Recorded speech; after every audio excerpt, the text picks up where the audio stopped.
Une question se pose. Pourquoi l'âme du Mahdi ressent-elle parfois l'attirance pour les choses de ce monde, alors que son cœur aspire à la proximité de Dieu? Et pourquoi est-il guidé sur le chemin spirituel? Dans une nuit sans lune, un homme marche seul. Son regard oscille entre l'ombre de la terre et la lumière des étoiles. Chaque pas qu'il fait l'approche d'un mystère qu'il ne saisit pas. Pourquoi son cœur brûle-t-il pour Allah, alors que son âme est aussi confrontée aux réalités du monde? Il est celui que beaucoup espèrent, mais que le ciel façonne avec soin et patience. Son nom, le Mahdi. Mais avant d'être un guide, il est avant tout un homme, un être en équilibre entre deux royaumes, celui de l'expérience terrestre et celui de la lumière divine. Mais avant de continuer ce voyage de foi, abonne-toi pour recevoir d'autres rappels lumineux et partage ces messages de sagesse autour de toi. Et si tu le peux, indique en commentaire de quelle ville ou de quel pays tu nous regardes. Ta présence renforce cette belle communauté de réflexion et de paix. Le paradoxe du Mahdi, la lutte intérieure. Le Mahdi, avant d'être un guide ou un symbole de lumière, est d'abord un être humain. Ses yeux reflètent le monde, mais son cœur apprend encore à le comprendre. Il n'est pas né parfait, loin de là. Chaque matin, il se réveille avec un tumulte intérieur que peu pourraient imaginer. Les désirs, la colère, l'orgueil, ses compagnons universels, ne l'épargnent pas. Pourtant, là où l'homme ordinaire succombe parfois, lui se trouve confronté à une dualité subtile mais profonde, le poids de l'âme et l'élan du cœur. L'âme du Mahdi est comme une mer agitée. Elle est sensible au vent de la tentation, aux vagues de frustration, aux courants du doute et de l'orgueil. Chaque émotion, chaque pensée difficile n'est pas seulement un obstacle, elle est un miroir. Sentir la colère ou l'agitation devenir une leçon pour lui. Mais le cœur, ce cœur qui aspire à l'infini, ne se satisfait pas de la facilité ou du confort. Il cherche l'élévation, la pureté, la proximité de Dieu. Ainsi naît le combat silencieux du Mahdi. Ce n'est pas un combat visible dans les chants ou les gestes héroïques. Il est invisible, intime, profond. Il se joue dans l'ombre, au milieu de la nuit, lorsque le monde dort et que l'âme et le cœur s'affrontent. L'âme, attirée vers les plaisirs immédiats, vers la peur, la colère ou l'orgueil. Le cœur, qui murmure des appels vers le bien, vers la patience et la compassion. Chaque faiblesse et chaque erreur se transforment en enseignement divin. Le Mahdi apprend que la perfection n'est pas un état de naissance, mais un chemin à parcourir. La peur, la tristesse ou la solitude ne le diminuent pas. Elles deviennent des guides. La douleur n'est pas punition, elle est apprentissage. La perte n'est pas défaite, elle est initiation. La solitude n'est pas abandon, elle est méditation. Ce qui distingue sa lutte intérieure, c'est l'attention consciente qu'il porte à chaque battement de cœur, à chaque pensée. Là où un homme pourrait ignorer ses faiblesses, lui les observe. Là où d'autres cèdent à l'impulsion, il apprend à dialoguer avec elles, à en comprendre la source. Comprendre le mal en soi est la première étape pour ne pas en devenir esclave.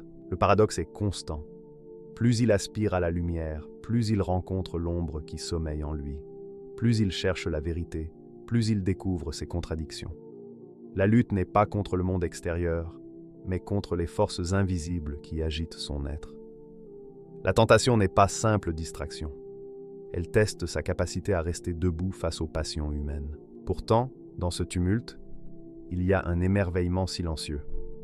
Le Mahdi découvre que la vie est une école et que la souffrance acceptée devient instrument de purification. Les joies se révèlent plus intenses lorsqu'elles contrastent avec les épreuves. Un sourire, une parole juste, un acte de bonté deviennent des victoires intérieures, plus grandes que tout triomphe extérieur. Dieu n'enseigne pas au Mahdi avec des manuels ou des leçons abstraites. L'instruction est vivante, incarnée dans les expériences quotidiennes. Chaque obstacle, chaque rencontre, chaque silence et tempête intérieure est une leçon. Il apprend que la patience vaut mieux que la force, que l'humilité est plus précieuse que la reconnaissance et que la vraie grandeur réside dans la maîtrise de soi plutôt que le contrôle des autres. Ce combat intérieur n'est jamais linéaire. Il y a des jours de clarté où le Mahdi ressent l'harmonie entre âme et cœur, et des jours de chaos où l'ombre semble plus dense et le doute plus lourd. Chaque jour est un pas vers la sagesse. Chaque échec devient graine pour la croissance future. La perfection n'est pas un point final, mais un horizon vers lequel tendre. Dans ce processus, le Mahdi développe une conscience de soi rare. Il voit ses passions, faiblesses et désirs non comme ennemis, mais comme éléments à comprendre, intégrer et transcender. Il apprend à écouter le murmure de l'âme et le chant du cœur en même temps, trouvant l'équilibre entre vigilance et ouverture, rigueur et compassion. Ainsi se dessine le paradoxe du Mahdi, un homme qui traverse les mêmes tempêtes que chacun, mais qui transforme chaque tourment en leçon divine. Sa lutte intérieure est monumentale dans l'univers de l'esprit et du cœur, même si le monde ne voit que calme et sérénité. Les tempêtes de l'âme, les élans du cœur, les choix et renoncements silencieux composent la mélodie d'un voyage spirituel unique. Chaque pensée et émotion devient chapitre d'un apprentissage divin. La solitude n'est jamais vide, elle est révélation. La douleur n'est jamais vaine, elle est semence de lumière. Et le Mahdi avance, non parce qu'il est parfait, mais parce qu'il choisit chaque jour de répondre à l'appel du cœur plutôt qu'au murmure de l'âme troublée. Dans cette oscillation entre chute et élévation, ombre et lumière, se forge un caractère capable de guider, inspirer et enseigner. La grandeur du Mahdi réside non dans l'absence de faiblesse, mais dans la capacité à transformer faiblesse en force, souffrance en compréhension et solitude en communion avec Dieu. Le dépouillement, l'épreuve du néant. Avant de devenir un guide, avant que sa voix ne résonne pour les autres, le Mahdi traverse un vide qui semble infini. Ce vide ne se mesure ni en distance, ni en temps, ni en nombre. C'est un néant intérieur, une arène silencieuse où chaque certitude s'effrite, où tout appui semble disparaître. Seul, il réalise que le monde qu'il connaissait n'était qu'une fragile illusion. Dieu retire tout. Les mains sur lesquelles il comptait pour avancer se retirent. Les visages familiers deviennent flous, absents, parfois distants. Les illusions de grandeur et de contrôle se dissolvent. Le Mahdi se tient face à lui-même, exposé à la réalité du néant. La solitude s'allonge autour de lui, pénétrant ses pensées, ses gestes, son souffle. Chaque silence devient miroir, reflétant son essence sans artifice. Dans ce miroir, il découvre une vérité déroutante. Il ne possède rien de durable. Ni le monde, ni le respect, ni même la stabilité de l'esprit. Tout glisse comme du sable. La gloire est éphémère, la sécurité illusoire. Les relations humaines, aussi profondes soient-elles, ne peuvent combler le vide de l'âme. Il reste seul avec ce qui ne peut être pris ni donné.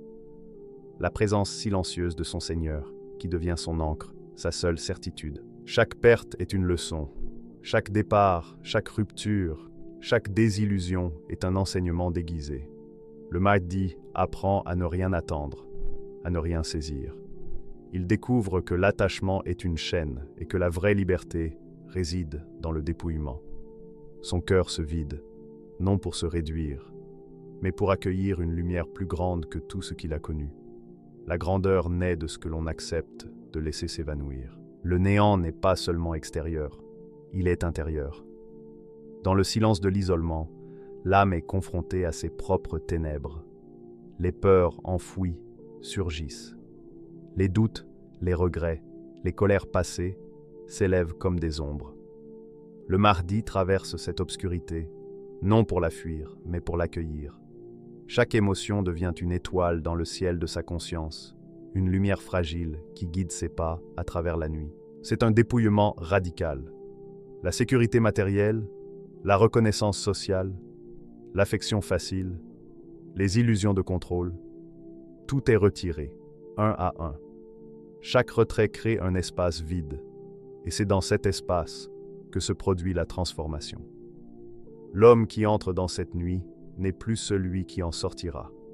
Il ne cherche plus à accumuler, mais à accueillir.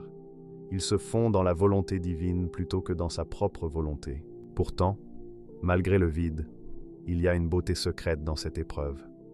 Le néant n'est pas un abîme, mais un seuil. Traverser la nuit, c'est s'approcher de la lumière. Chaque douleur, chaque perte, chaque désillusion prépare l'âme à recevoir ce qu'aucune possession matérielle ne peut offrir. Clarté, sérénité et compréhension profonde de la vérité. Le Mahdi apprend à marcher avec ses mains vides et son cœur ouvert. Il découvre que le monde peut le rejeter, que les êtres humains peuvent l'oublier, mais que rien ne peut éteindre la lumière de la foi. Dans ce dépouillement, il trouve une force paradoxale. Plus il est privé, plus il devient riche, d'une essence qui dépasse tout ce qu'il a connu. Il devient témoin de la fragilité et de la grandeur humaine, et cette vision façonne sa capacité à guider. Chaque pas dans le néant est un acte de courage silencieux. Il n'y a pas de spectateur ni de reconnaissance immédiate, seulement la solitude, la patience et la prière intérieure. Cette épreuve prépare le Mahdi à une dimension nouvelle, une dépendance totale à Dieu et un cœur capable de devenir phare pour ceux qui cherchent la lumière. La nuit devient enseignante, le silence devient prière, et le vide devient espace sacré. Le dépouillement pénètre aussi les certitudes. Le Mahdi apprend à abandonner ses idées préconçues, ses jugements et ses visions confortables du bien et du mal. Chaque vérité qu'il croyait solide se fissure. Chaque connaissance devient tremplin pour une compréhension plus vaste. L'épreuve purifie l'intérieur, laissant l'âme prête à accueillir la lumière avec humilité et discernement. Dans cette traversée, l'âme se polit comme un cristal, l'orgueil s'adoucit, la vanité s'éteint. La solitude forge la patience, la perte cultive la gratitude. Au centre de ce dépouillement, une flamme fragile subsiste, la foi. Invisible aux yeux du monde, elle brûle avec une intensité qui transformera l'homme en guide. Ainsi, la grandeur du Mahdi ne réside pas dans ce qu'il possède, mais dans ce qu'il a accepté de perdre. La lumière qu'il portera ne naît ni de la facilité, ni de la gloire, ni de l'approbation des autres. Elle naît dans le silence, dans le néant, dans l'abandon de tout ce qui n'est pas Dieu. C'est dans ce vide que le futur guide découvre la force véritable, celle qui dépend de l'éternité de l'âme et de la main invisible de son Seigneur. L'attraction divine, la contrainte du cœur. Peut-on vraiment ignorer l'appel de Dieu? Pour le Mahdi, cette question trouve ses réponses dans les replis de son âme et les chemins de son existence. Il tente parfois de suivre ses désirs personnels, de se laisser bercer par la légèreté du monde. Il trébuche, erre sur des routes qui semblent douces, mais qui sont des illusions. Il croit choisir l'obscurité, mais un fil invisible, subtil et impalpable, le ramène doucement vers la lumière divine. Chaque épreuve est un théâtre silencieux. Le Mahdi se relève dans des paysages qui changent à chaque instant. Ruelles plongées dans la nuit, forêts où la lumière filtre à peine, horizons urbains désertés. À chaque pas, il croit avoir choisi, mais le monde lui rappelle sa vraie direction. Comme si chaque reflet, chaque pierre, chaque ombre portait un message qu'il ne peut ignorer. Même lorsqu'il pense fuir, il est ramené vers l'essentiel. Cette force invisible, cette attraction divine, est douce mais constante. Elle n'oblige pas, elle attire par la vérité. C'est une danse subtile entre l'homme et le divin, où chaque mouvement de l'un trouve un écho dans l'autre, jusqu'à ce que l'harmonie s'installe. Chaque faiblesse devient une leçon. Chaque désir éveillé dans son cœur devient un miroir pour mieux se connaître.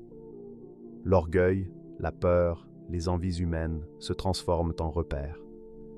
Les fissures de son être sont illuminées. Chaque épreuve devient une porte vers la compréhension. Lorsqu'il croit s'éloigner, il est en réalité ramené vers l'essentiel, avec la précision silencieuse que seul le cœur peut percevoir. L'attraction divine n'est pas une punition.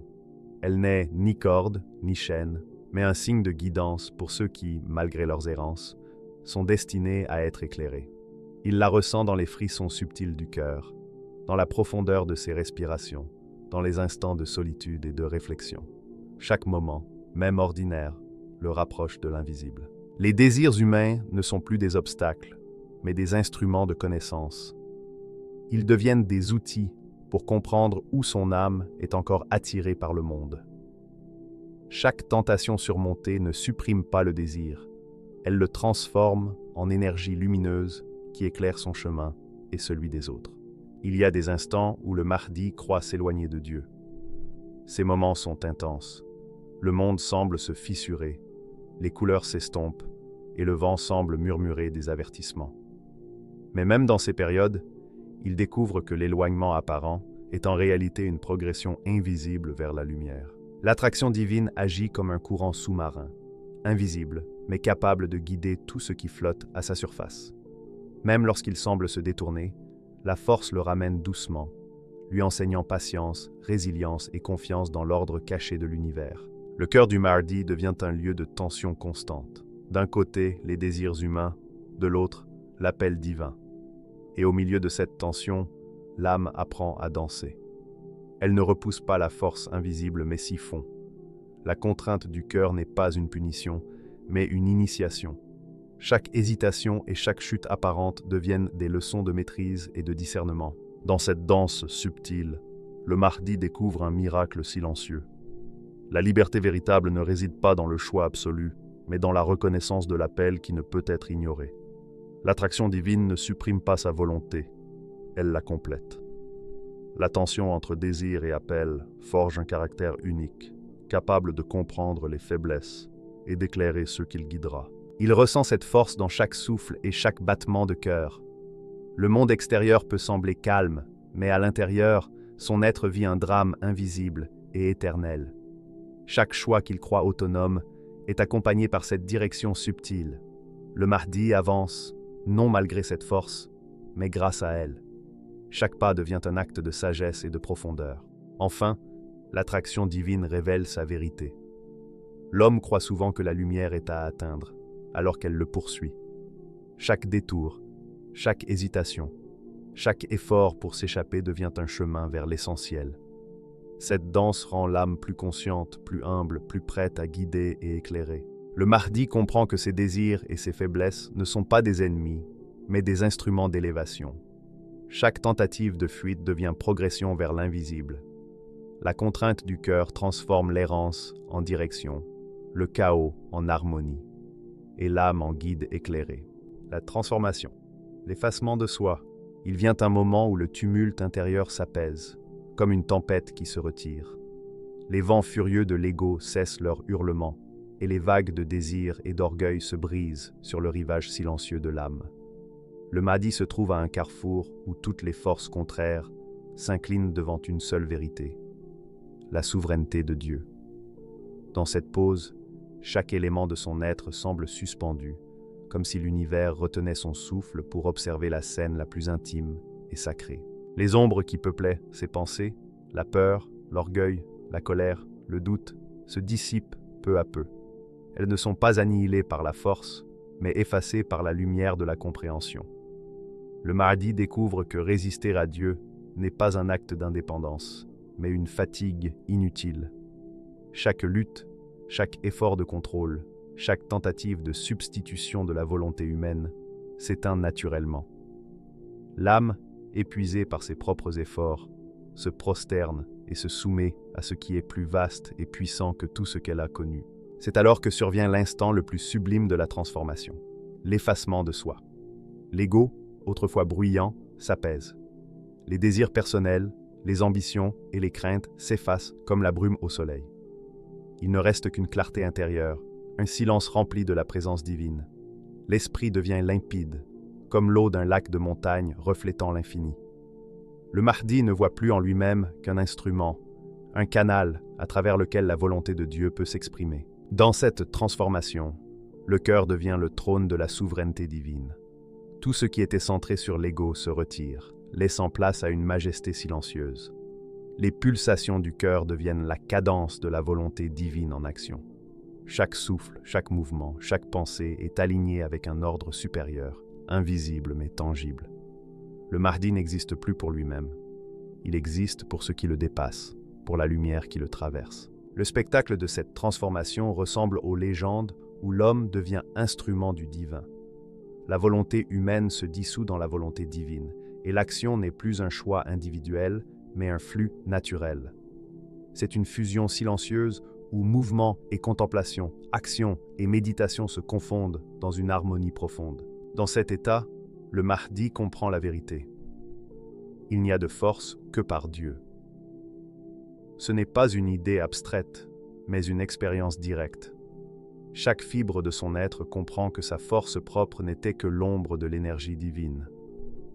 Toute sagesse, patience et capacité à guider viennent de ce souffle invisible. Il devient le théâtre vivant de la puissance divine, chaque geste et pensée reflétant cette force. L'effacement de soi ne signifie pas annihilation. Il ne s'agit pas de devenir rien, mais de devenir un instrument parfait. L'humanité du Mahdi, ses expériences, ses épreuves, ses faiblesses, devient matière première de transformation. Chaque cicatrice, chaque chute, chaque victoire intérieure trouve sa place dans le tissu de sa nouvelle existence.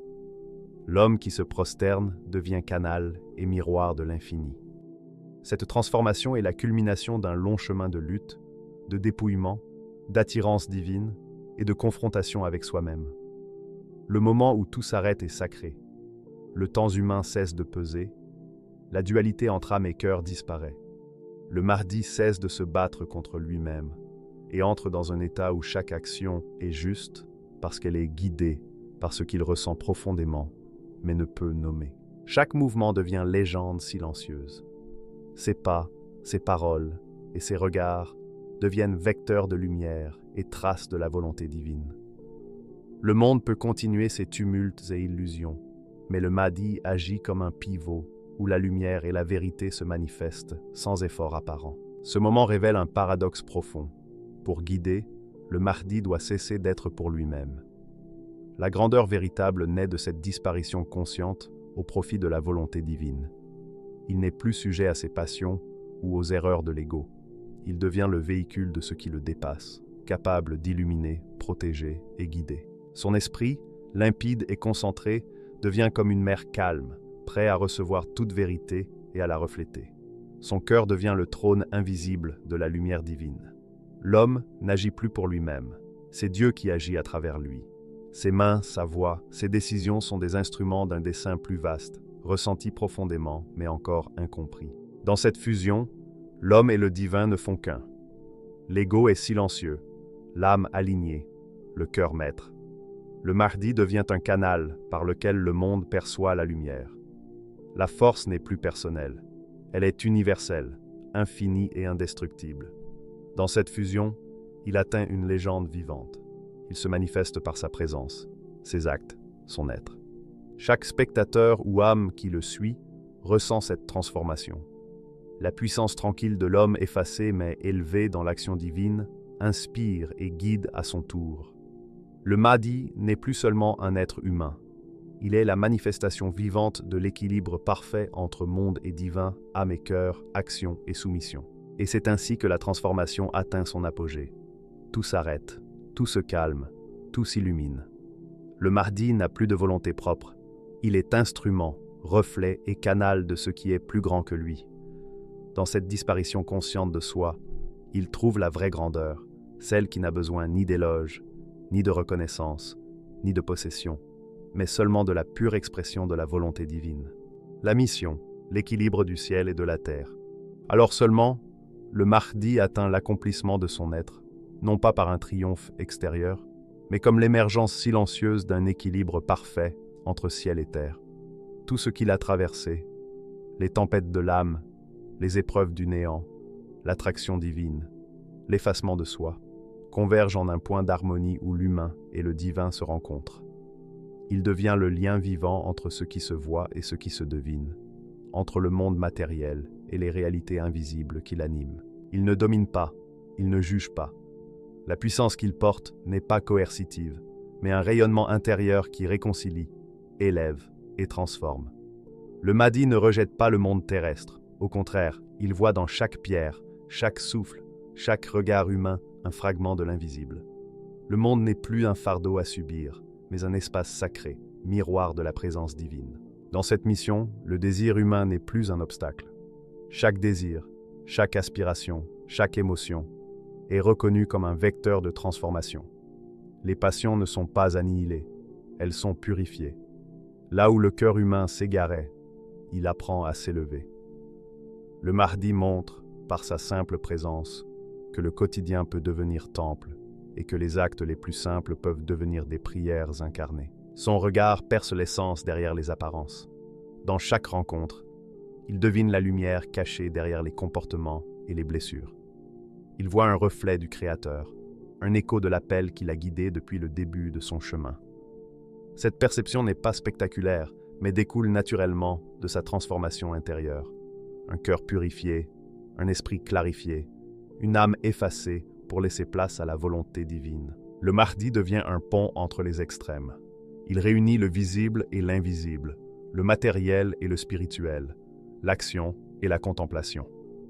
Sa mission n'est pas de fuir le monde, mais de l'élever. Chaque geste, mot ou décision devient un vecteur de lumière et une occasion de réconciliation. Là où l'humanité semble en conflit avec elle-même, sa présence rappelle que la vraie guidance consiste à harmoniser et non à écraser. Sa mission ne consiste pas à imposer des structures ou à créer des empires visibles. Elle se manifeste dans la parole juste, dans l'acte équilibré, dans la compassion exercée sans ostentation. Il n'impose rien, il éclaire, il ne détruit pas, il purifie. Là où l'ignorance pourrait engendrer confusion, sa présence apporte clarté et apaisement. La justice qu'il incarne naît du cœur conscient de l'ordre divin, non d'une loi extérieure. Chaque instant de sa vie devient méditation incarnée. Un sourire, une main tendue, un mot choisi avec soin, un silence réfléchi, tout devient manifestation de lumière. La mission n'est pas un objectif à atteindre, mais un fil continu où chaque action humaine devient un pont vers le divin. La terre n'est pas à fuir, elle est à sanctifier par la conscience et la lumière qu'il projette. Les transformations qu'il inspire ne sont pas spectaculaires, mais cumulatives et discrètes. Les vies touchées le sont par l'exemple, non par l'autorité. L'harmonie qui émane de lui invite à réfléchir, purifier et tendre vers le meilleur de soi-même. Chaque action humble devient sacrée. La nourriture partagée, l'écoute attentive, la parole sage, la patience dans l'adversité, tout devient expression de la lumière intérieure. Le Mahdi montre que la vraie spiritualité ne consiste pas à fuir le monde, mais à le transformer. L'ascèse n'est pas rejet de la matière, mais élévation de la matière. Corps, émotions, relations, travail et lutte quotidienne deviennent d'instruments de la volonté divine. Il vit pleinement, en conscience que chaque geste est une note dans la symphonie qui relie le terrestre à l'invisible. Il comprend que la guidance ne repose pas sur domination ou séparation, mais sur transformation et équilibre. Les passions et désirs humains ne sont plus des obstacles, mais des marches pour l'âme. Chaque expérience devient catalyseur de purification et de transformation. Le Mahdi ne se tient pas au-dessus de l'humanité. Il marche au milieu d'elle. Son équilibre entre ciel et terre est tangible et transmissible. Ses décisions, ses regards et ses paroles reflètent cet équilibre. Il devient le miroir où chacun peut percevoir la lumière divine et participer à sa propre élévation. Chaque vie touchée devient un écho de cette lumière. Chaque rencontre rappelle que l'équilibre entre le terrestre et le divin est possible. La mission du Mahdi s'accomplit non par la force, mais par l'incarnation de cet équilibre, modèle vivant pour tous ceux qui cherchent à suivre le même chemin. Sa présence rappelle que l'action humble peut être sacrée et que le monde n'est jamais séparé de Dieu, mais qu'il peut être révélé et élevé par ceux qui comprennent que la grandeur consiste à unir ciel et terre, esprit et matière, cœur et volonté. Le Mahdi devient alors un pont vivant, une présence qui transforme sans imposer, qui élève sans écraser, qui illumine sans éclipser. Et dans cette mission, il n'y a pas de fin, seulement un mouvement continu, un équilibre toujours ajusté, un regard qui contemple l'invisible dans le visible, un geste qui élève le quotidien vers le sacré. Le Mahdi marche au milieu des hommes, et chaque pas reflète une conscience infinie, une présence divine, un appel éternel que seul un cœur pur peut entendre et transmettre. Voilà pourquoi l'âme du Mahdi peut ressentir l'attirance pour les choses du monde, et pourquoi son cœur s'élève vers la grandeur divine. Ce n'est pas une contradiction, c'est le plan parfait de Dieu, car c'est dans la tension entre le feu et la lumière que naît la flamme de la vérité. Et peut-être que chacun de nous porte en soi une étincelle de ce même chemin, celle d'un être qui trébuche pour apprendre à se relever, qui désire pour apprendre à aimer, et qui se perd pour finalement retrouver la proximité de Dieu.